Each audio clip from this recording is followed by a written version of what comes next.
오늘도 우리 가운데 임재해 계신 하나님을 찬양합니다. 우스개 이야기를 하나 시작하고 말씀을 시작하고자 합니다. 어떤 분이 술도 좋아하고 좀 세상적으로 사는 분이었습니다. 그러다가 사람이 이제 이분이 죽었습니다. 근데 죽으면서 걱정이 되었다고 합니다. 나는 틀림없이 지옥 갈 텐데, 이러면서 걱정하면서 이제 죽었어요. 근데 정말 죽었는데 천국문 앞에 딱 베드로 사도가 앞에 딱 나타나더니 이 사람 보고 하는 말이, 너 천당 갈래 지옥 갈래? 그럼 자기 보고 선택을 하라는 거예요. 아니, 걱정을 했는데 이렇게 고마울 때가 어디가 있어요. 그래서 아니, 어떻게 이걸 저한테 물어보십니까? 네가 선택해라. 그러니까 이 남자분이 그러면 한 번 더 저에게 자비를 베풀어 주십시오. 뭐냐? 그랬더니 나 구경 좀 하게 해주세요. 구경. 그래. 어디를 구경하고 싶냐? 예, 천국하고 지옥을 구경을 하고 나서 선택하면 안 되겠습니까? 그래라. 그래서 이분이 먼저 천국을 갔습니다. 흰옷 입은 이 성도들과 천사들이 다 나와서 하나님을 막 예배를 드리는데, 그 뒤에 딱 앉아서 이렇게 보고 있는데 참 따분하고 지루한 거예요. 좋은 걸 모르겠어요. 마음이 좀 안 들어요. 그런데 지옥에를 이제 가보니까 지옥에는 카지노도 있고 술집도 있고 여자들도 있고 시끌벅적하고 너무 마음에 탁 들었어요. 그래서 베드로에게 이렇게 말했답니다. 저는 아무래도 지옥 체질입니다. 전 지옥이 좋습니다. 전 지옥을 가랍니다. 보내주세요. 그랬더니 그래라. 그리고 보내줬어요. 그랬는데 가보니까 깊은 탄광불 같은 데 들어갔고 뜨거운 물이 팍팍 넘치 용암이 넘치는 곳에 가서 중노동일을 막 시키더라는 거예요. 그래서 아니, 이건 처음 가고 말이 다르지 않습니까? 처음에 갔을 때 너무 저번에 갔다고 다른 곳인데요.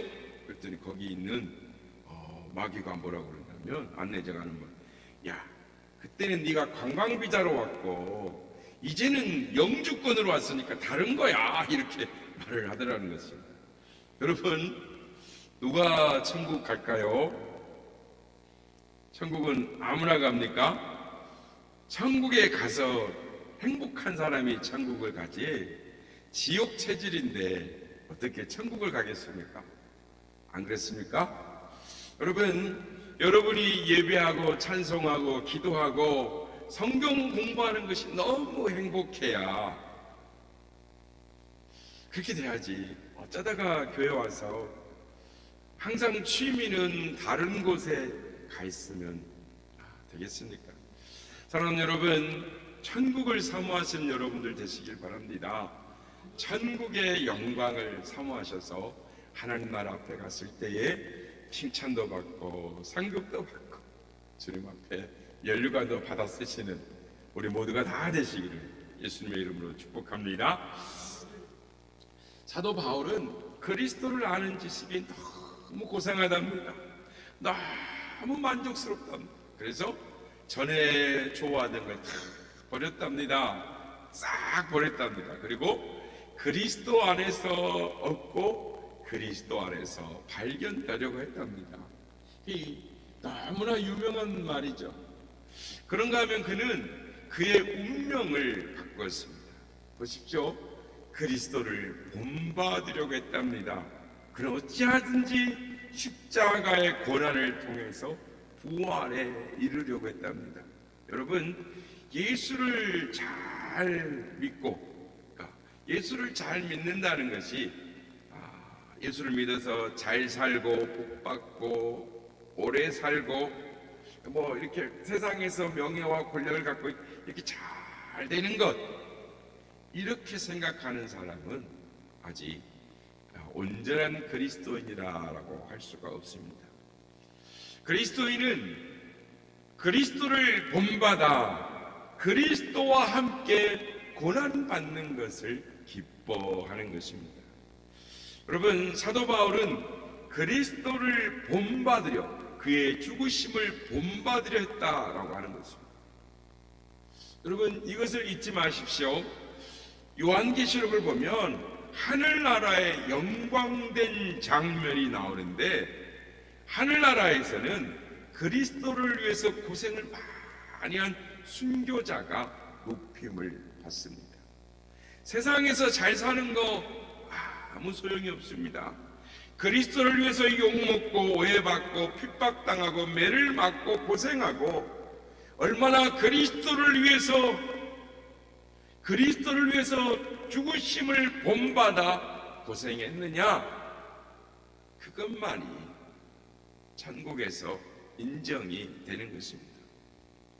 바울은 이것을 깨달았기에 그의 죽으심을 본받아 부활에 이르려고 했다라는 것입니다. 한평생 주를 위하여 매를 맞고 고생을 당하고 오해를 받고 비난을 받고, 그리고 로마에서 목배임을 당해 죽임을 당합니다. 그가 왜 그렇게 했을까요? 그는 그리스도의 포로가 되었기 때문입니다. 처음에 포로가 돼서 너무 싫었습니다. 괴로웠습니다. 죽을 것 같았습니다. 포로가 돼서 끌려다니니 마지못해서 억지로 했습니다. 그런데 이제는 자원해서 쫓아가는 것입니다. 모든 것 다 버리고 예수님만을 따라갑니다. 예수님의 사랑에 감사해서 자원해서 쫓아가는 것입니다. 오늘 본문 12절 말씀입니다. 우리 한번 같이 읽어보겠습니다. 시작. 내가 이미 얻었다 함도 아니요 온전히 이루었다 함도 아니라 오직 내가 그리스도 예수께 잡힌 바 된 그것을 잡으려고 달려가노라. 아멘. 사도 바울은 그리스도께 잡혔다고 합니다. 이 말이 중요합니다. 그는 잡으려고 잡혔다. 근데 포로로 잡혔는데 그 다음 말에 뭐라고 말하냐면, 뭐라 그래요? 제일 밑 뒷부분에 그것을 잡으려고 달려가노라. 예전에 개혁성경에는 쫓아가노라라고 번역되어 있습니다. 그러니까 잡혔다라는 말은 포로, 노예가 되었다. 그러나 달려가노라, 쫓아가노라라는 것은 자유인인 것입니다. 그래서 잡히는 것은 피동적이고 달려가는 것은 능동적인 것입니다. 즉, 여러분, 잡힌 바를 잡으려고 달려가는 것, 즉 쫓아가는 것, 거기에 성공적인 삶의 비결이 있는 줄 믿으시길 바랍니다. 벤자민 플랭컨이 노년에 이렇게 말을 합니다. 나는 인생을 많이 살았다. 그런데 내가 살면 살수록 분명해지는 것은 하나님께서 내 인생을 주관하고 계신다라는 것이다. 여러분, 발버둥 쳐봐도 소용이 없습니다. 이미 붙들렸습니다. 이미 잡혔습니다. 우리가 내가 누구입니까? 그리스도께 붙들려 이 자리에 와 있는 것입니다. 그렇다면 이제는 그 깊은 뜻을 알고 자발적으로 자원해서 새로운 의미를 창조해야 될 것입니다. 여러분, 지금까지 무엇인가 끌려오는 삶이셨습니까? 이제는 잡으려고 쫓아가십시오. 운동선수가 표대를 향하여 달려가는 것처럼 자발적으로, 자원적으로 생을 살아가시길 바랍니다. 바울은 그리스도에 붙잡혔습니다. 그는 이제 끌려가지 않습니다. 붙잡힌 바를 잡으려고 달려갑니다. 이러한 성공적인 삶, 그래야 하나님 앞에 섰을 때 그날이 기쁨이 되게 될 줄로 믿습니다. 이러한 삶을 살아가신 우리 모두가 되시길 예수님의 이름으로 축복합니다. 2001년 미국 보스턴으로부터 뉴스 속보가 세계 곳곳으로 전달이 되었습니다. 세계 마라톤 대회 중에서 이 가장 역사와 전통을 자랑하는 대회가 이 보스턴 마라톤 대회입니다. 올해로 125년, 126년의 이제 전통을 자랑하는데요. 2001년 그 뉴스의 주인공은 바로 다름이 아닌 우리나라 한국 이봉주 선수였습니다. 한국 선수가 보스턴 마라톤 대회에서 우승한 것은 1947년 그리고 1950년에 우승했습니다. 그리고 51년 만에 이봉주 선수가 영예 월계관을 썼습니다. 사실 이 보스턴 마라톤 대회가 시작되기 전에 초점은 이봉주 선수가 아니었습니다. 그때 초점은 91년부터 10년 동안 이 보스턴 마라톤 대회를 쥐고 흔드는 이 케냐 선수들이 10년 동안 금메달을 땄습니다. 그러니까 이번에도 케냐 선수들이 8명이나 초청이 되었고, 또 에티오피아, 남아공, 아프리카 선수들이 다 초청을 받아서 초청받은 선수들의 절반이 이 아프리카 선수들이었습니다. 근데 여기에 태극 머리띠를 탁 머리에 칠끈 동여매고, 그리고 이봉주 선수가 달리는데 이 선수들을 다 제치고 끝까지 질주해가지고 당당하게 1위로권을 한 것입니다. 그래서 마라토너의 이 영예인 보스턴 올계관을 쓰고 마라톤의 이 영웅이 되었습니다. 그런데 여러분 이 이봉주 선수에 대해 알게 되면서 세상에는 공짜가 없다라는 평범한 사실을 다시 한번 깨닫게 됩니다. 그가 획득한 메달과 트로피는 꼭 그만큼의 땀과 눈물을 요구했다라는 것입니다. 그는 마라톤을 시작한 이후로 지난 10수년 동안 옆을 돌아볼 틈이 없었습니다. 부모님 뵙기는 1년에 잘해야 한두 번, 친구들과 술자리는 아예 꿈도 꾸지를 못했습니다. 이봉주 선수는 이 보스턴 나갔을 때 나이가 31살이었는데 피 끓는 20대를 외롭게 고달프게 보냈습니다. 그는 마라톤에서 따는 메달의 개수만큼 부모님의 정을 잃었고 대회 출전 횟수만큼 친구를 잃었습니다. 2001년 전에 2000년에 12월 3일 후쿠오카에 있는 마라톤 대회 때는 은메달과 자신의 결혼식을 맞바꿔야 했습니다. 결혼식이 잡혀 있는데 그 날짜가 마라톤 대회 날짜가 똑같이 뜬 거죠. 또 보스턴 마라톤 대회에서 아버지를 잃었습니다. 보스턴 금메달을 향해 달리느라 미국으로 또 충남 보령으로 왔다 갔다 하면서 온통 달리는 데만 신경을 곤두세웠는데 아프다는 말씀을 들어도 찾아가 보지를 못한 거예요. 근데 마라톤 보스턴에 갔는데 아버지가 돌아가셨다.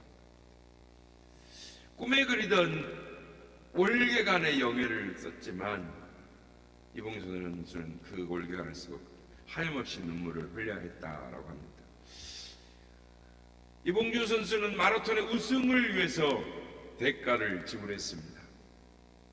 이러한 원리는 우리에게도 마찬가지로 적용이 되는 것입니다. 믿음의 마라톤에서 승리하려면 대가를 치러야 하는 것입니다. 믿음의 경주를 위해서 대가를 치러야 하는 것입니다. 그렇다면 여러분, 믿음의 경주에서 어떤 대가를 치러야 하겠습니까? 첫째, 과거를 정리해야 하는 것입니다. 사도 바울의 이 서신서를 살펴보면 사도 바울이 이렇게 스포츠를 참 많이 이야기를 합니다. 좋아했던 것 같습니다. 오늘 본문에는 이 다름질, 즉 마라톤 이야기를 합니다. 13절 말씀, 형제들아 나는 아직 내가 잡은 줄로 여기지 아니하고 오직 한 일, 즉 뒤에 있는 것을 잊어버리고 앞에 있는 것을 잡으려고 라고 말합니다. 뒤에 있는 것은 잊어버렸다라는 무슨 말입니까? 과거의 인간적인 것들을 말합니다. 과거에 자기가 누렸던 유대인이라는 자부심과 배울 만큼 배웠다는 학벌, 그리고 전 세계를 호령하던 로마 제국의 시민으로서의 특권의식을 버렸다라는 것입니다. 사도 바울은 오늘 본문 7절 8절에 보면 무엇이든지 그리스도를 위하여 해로 여기고 자랑스러운 모든 것들을 배설물로 버렸다라고 말합니다. 경주에 방해받지 않도록 다른 것에는 신경을 쓰지 않은 것입니다. 사실 운동 경기하는 선수가 다른 것에 신경을 씁니다. 달리다가 좌우를 쳐다보거나 달리기 전에 마음이 탁 거기에 매여 있으면 버릴 때 버리지 않고 자를 때 자르지 않냐면 그 경기에서 우승할 일이 만무한 것입니다. 여러분, 믿음의 마라톤에서 인생의 경주에서 승리하려면 먼저 과거를 정리하십시오. 이제 앞으로 나아가기 위해서는 정리할 것은 정리해야 되는 것입니다. 우리가 앞으로 나아가지 못하게 하는 줄을 과감하게 잘라버려야 하는 것입니다. 어떤 사람이 칠흑같이 어두운 밤에 한밤중에 바다에 나가려고 마음을 먹었습니다. 그래서 자기의 보트를 탔습니다. 그리고 실컷 노를 저었습니다. 그래서 멀리 이제 내가 바다에 나왔겠지 라고 생각했는데 주위가 점점 밝아져 오는데 깜짝 놀랐습니다. 왜요? 자기는 밤새 노를 저어서 한참 달려 나왔다고 생각했는데 배가 부둣가에 그대로 있더랍니다.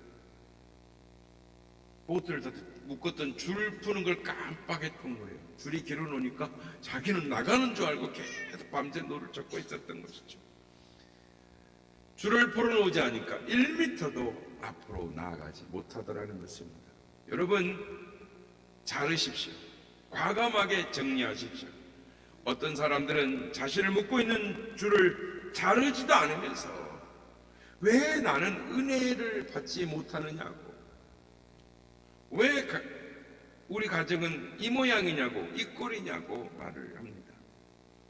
과거를 정리해야 됩니다. 우리를 하나님의 은혜 안에 들어가지 못하도록 하는 것이 무엇입니까? 믿음이 성장하지 못하는 이유가 무엇입니까? 그것이 어떠한 것이라 할지라도 믿음의 경주를 못하게 하는 것이 있다면 정리하시길 바랍니다. 주님을 섬기는 데 방해가 되는 거 있다면 과감하게 잘라버리시길 바랍니다. 그러면 우리는 앞으로 쭉쭉 나가게 될 것입니다. 믿음의 경주에서 승리하게 될 것입니다. 사람들이 이런 삶의 목표, 그런 삶의 목표를 현실적으로 적응시키려면 목사님 말처럼 쉽지 그렇지 않습니다 라고 많은 사람들이 그렇게 말합니다. 손해가 난다라는 거죠. 믿음대로 살려고 했더니 괜히 손해만 나더라는 거예요. 돈 손해나고 시간 손해나고 그거 아닙니다. 그렇게 생각처럼 안 됩니다. 이렇게 말합니다. 그러나 여러분, 그건 믿음의 문제이지 절대 손해가 안 납니다. 1899년 어떤 사람이 콜로라도 롱몬트에서 고깃간을 냈습니다. 장사를 시작했어요. 믿음이 좋은 집사님이었는데 고깃집을 내고 장사를 시작하니 문제가 생겼습니다. 큰 문제인 거예요. 왜냐하면 그 고깃간을 유지하려고 하려면 신앙에서 용납이 안 되는 일을 해야 되는 거예요. 예를 들면 주일날 문을 닫아야 되는데 주일날 고객이 제일 많이 옵니다. 그래서 이 집사님이 이것을 어떻게 할까? 하지만 나는 내 신앙대로 살아야겠다라고 하고 문을 닫아버렸습니다. 그랬더니 동네 사람들이 여보시오, 당신은 이 동네 와서 이제 거지가 되겠어. 당신이 하는 일을 보니까 망할 짓만 계속하고 있어. 그렇게 해서 무슨 사업이 된단 말이오. 이 어려운 세상에 손님이 토요일날 일요일날 많이 찾아오는데 교회 봉사한다고 토요일에 문 닫고 주일에 문 닫으면 망합니다. 그래서 말려요.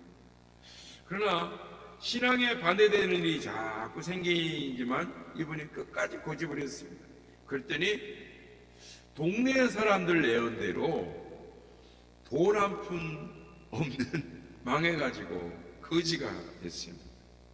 동네 사람들이 말합니다. 그거 보시오, 하나님 믿고 살지만, 우리도 하나님 믿고 살지만 당신처럼 하나님 믿어가지고 누가 살겠어? 하나님도 당신 같은 사람은 도와줄 마음이 없을 거요, 현실에 적응하고 맞추고 살아야지 하면서 동네에서 그 사람을 쫓아냈습니다. 당신은 우리 동네에 필요가 없어.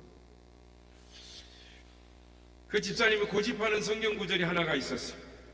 너희는 그 나라와 그 일을 먼저 구하라. 그러면 이 모든 것을 너희에게 더하시라.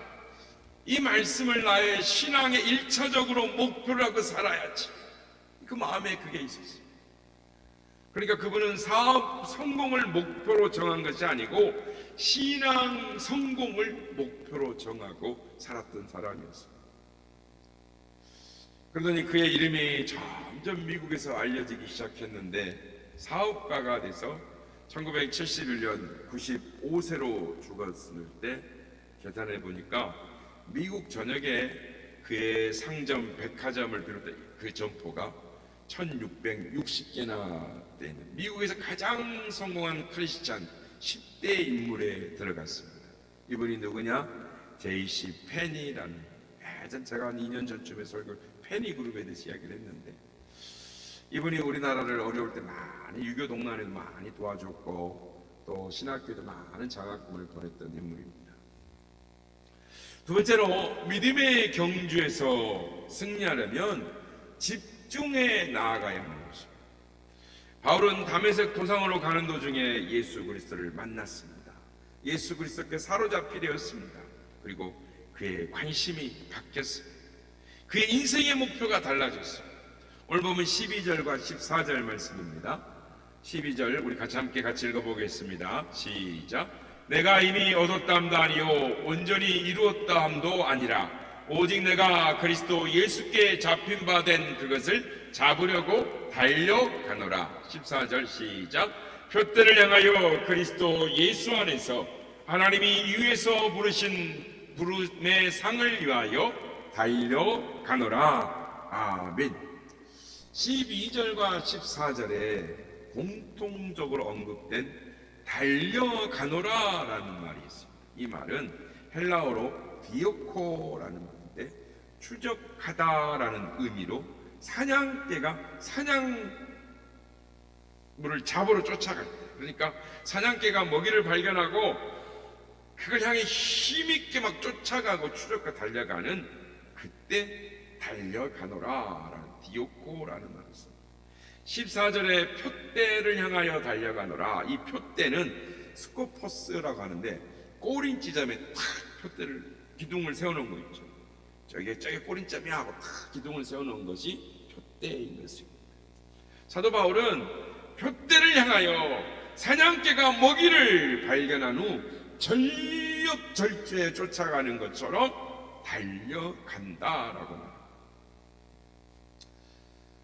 치타는 지상에서 사는 동물 중에 가장 빠른 동물입니다. 그러니까 무려 시속 70마일이라고 하는데요. 우리 킬로미터 숫자로 바꾸면 치타가 순간 속도가 빠를 때는 어느 정도 빠르냐면 110km 정도 된답니다. 슉 쫓아갑니다. 누구든 하면 목표를 잡으면 도망갈 수가 없습니다. 그런데 이 치타에게 독특한 특징이 있답니다. 치타는 먹이를 잡기 위해서 사냥해서 이렇게 사냥을 할 때 이 숯불에서 이렇게 이제 풀을 뜯어먹고 있는 먹이들 중에 치타가 슉 달리면은 짐승들이 막 도망을 가죠. 그러면은 달리다 보면 사냥하기 쉬운 먹이들이 보일 거 아니에요. 내가 지금 쫓는 먹이는 저 앞에 있는데 옆에 있으니까, 그럼 우리 같으면 어떻게 할까요? 탁 옆으로 가 잡으면 금방 잡기 쉽잖아요. 그런데 치타는 도중에 아무리 옆에 있어도 한번 탁 목표 잡은 거는 절대 포기 안 한다는 거예요. 그것만 쫓아간다는 거예요. 사랑하는 여러분, 우리의 생활에도 이러한 자세가 필요한 것입니다. 치타처럼 사도 바울이 목표를 세운 다음에 집중하여 달려가는 거죠. 우리도 달려가야 될 줄로 믿습니다. 여러분, 결혼 생활에서 왜 위기를 맞습니까? 집중할 곳에 집중하지 않기 때문입니다. 그런데 자꾸 과거를 생각하고 다른 남자를 견눈질하고 다른 사람과 내 배우자를 비교하니까 결혼 생활에 위기가 오는 것입니다. 신앙생활도 마찬가지입니다. 집중하면 됩니다. 그런데 다른 목사님과 내 목사님을 비교하고 과거에 다녔던 교회와 현재 내가 출석하는 교회를 비교하면 신앙생활에 발전이 없습니다. 집중하지 못하는 사람은 전진하지를 못하는 것입니다. 여러분, 돋보기를 아실 것입니다.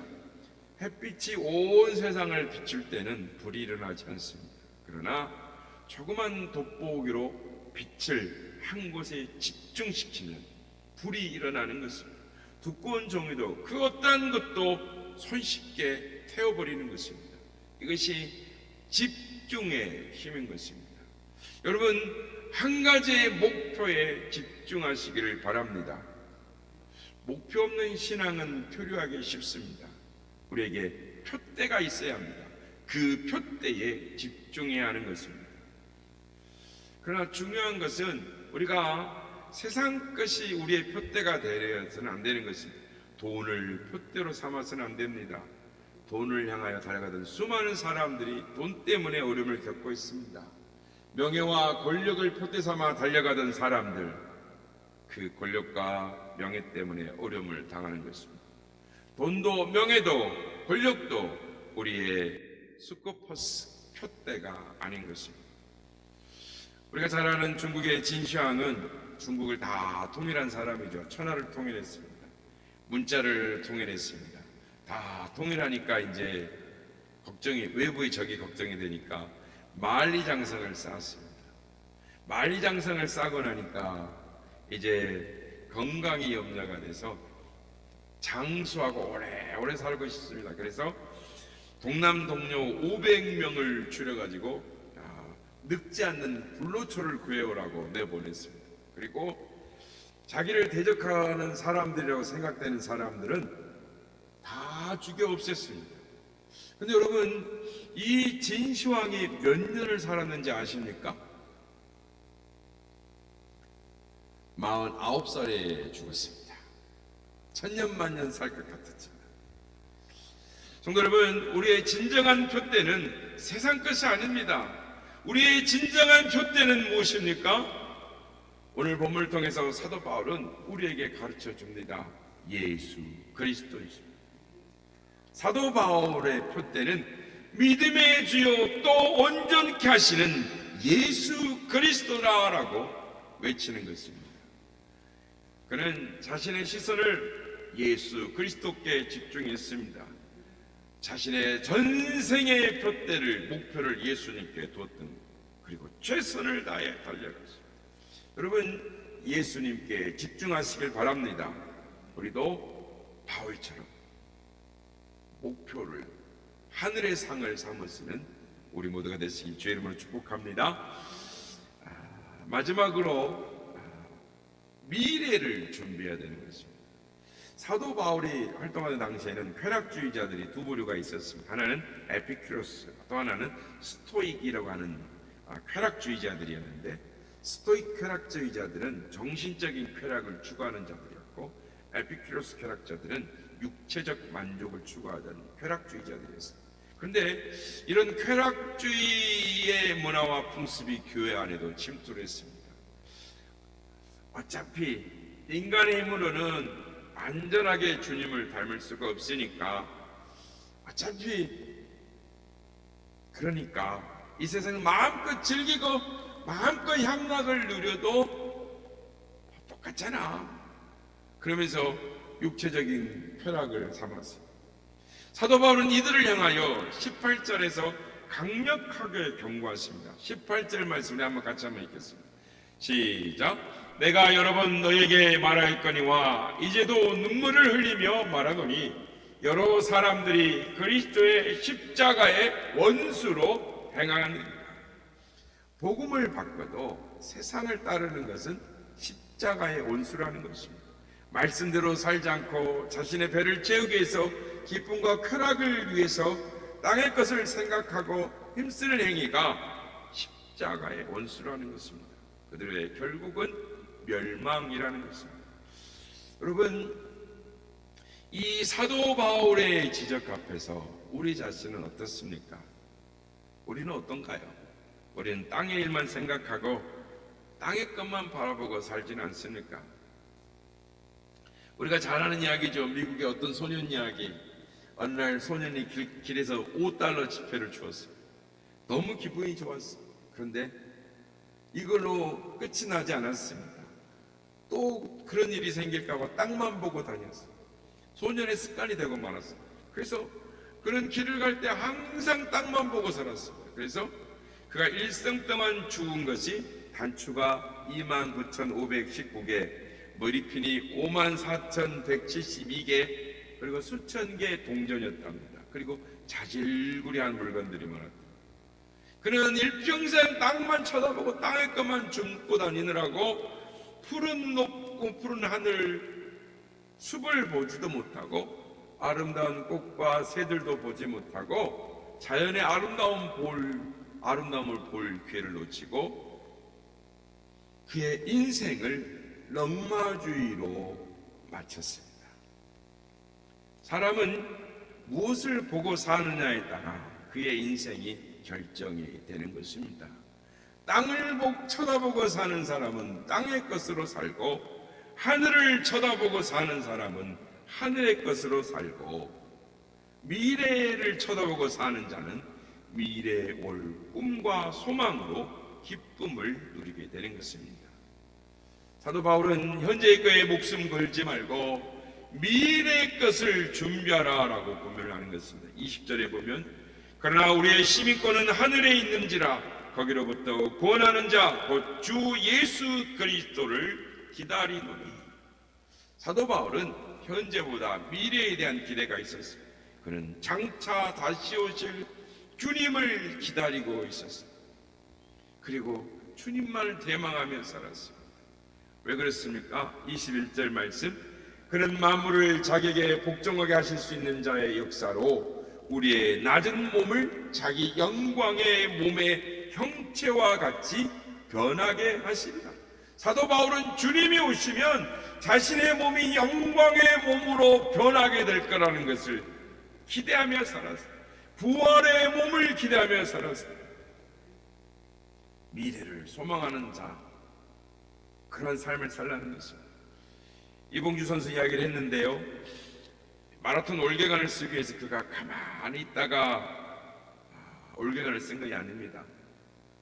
우승한 이 105회 보스턴 마라톤 대회에 가기 전에 그가 출전한 대회가 무려 25개나 된답니다. 그런데 그가 참가한 공식 대회만 그런 것이죠. 그러니까 그가 달린 공식 거리를 따져보면 서울부터 부산을 왕복한 거리를 하고도 200km가 남는다는 거예요. 그러니까 얼마를 달렸냐면 이 경기 거리만큼 1054km를 달렸답니다.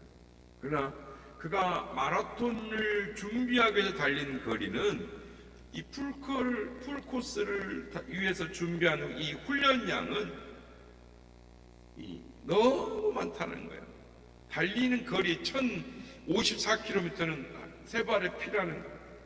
일반적으로 마라토너들이 경기를 위해 달려가려면 준비를 할 때 약 2000km에서 2500km를 달린다는 거예요. 그러니까 이러한 기준으로 보면 이봉규 선수가 지금까지 최소 얼마를 달렸을까 계산해 보면 약 한 5만 km, 최대한 62,500km를 달렸을 거다. 서울에서 부산을 한 100번 이상 왕복한 거리, 지구를 2바퀴 반 이상을 달린 거리다라고 말합니다. 여러분, 이봉주 선수가 승리의 올개간을 쉽게 쓰게 되었습니까? 아닙니다. 준비했습니다. 가만히 있다고 기다린 것이 아니라 철저히 준비했습니다.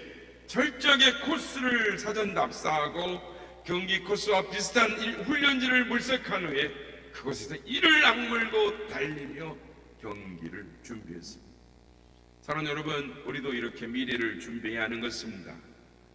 여러분의 미래를 준비하십시오. 흠없는 신부로 주님 앞에 세워지기를 준비하십시오.